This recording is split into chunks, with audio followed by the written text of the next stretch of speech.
আজকে হাজার হাজার কোটি টাকা একটা গণভোট করতে যে খরচ হবে, এই টাকাটা কোথেকে আসবে? এটা কি ইসলামী ব্যাংক থেকে আসবে, নাকি এটা জামাত দিবে? ভোট করেন, যাই করেন, পরবর্তী নির্বাচিত পার্লামেন্ট ছাড়া কোন আইন আপনি পাস করতে পারবেন না।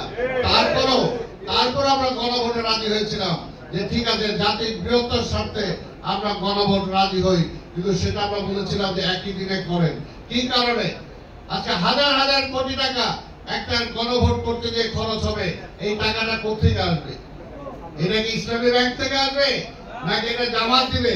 এটা তো জনগণের পকেটের টাকা যাবে। সেই চিন্তা কিন্তু তারা করছে না।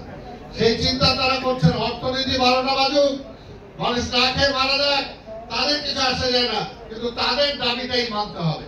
আজকে সরকারকেও বলবো, যদি দাবির অগ্রগতি কারো ভূমিকা থাকে, তাহলে সেটা একমাত্র বিএনপি দাবি করতে পারে। বিএনপি বলতে পারে যে সবচেয়ে জনপ্রিয় দল হলো বিএনপি।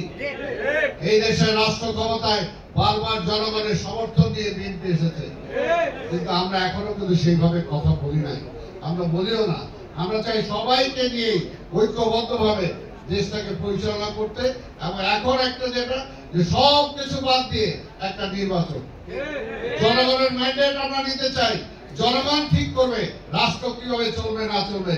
ওই 10, 20 জন 50 জন মিলে ঠিক করে দিবে, যে দলের কোনো অবস্থানে নাই তারা ঠিক করে দিবে দেশ কিভাবে চলবে। এটা কি জনগণ মানবে? জনগণ সেটা মানে না। কাজে জনগণের কথাই বিএনপি বলে, আর দেশের কথাই আমরা বলি, মানুষের স্বার্থের কথা বলি।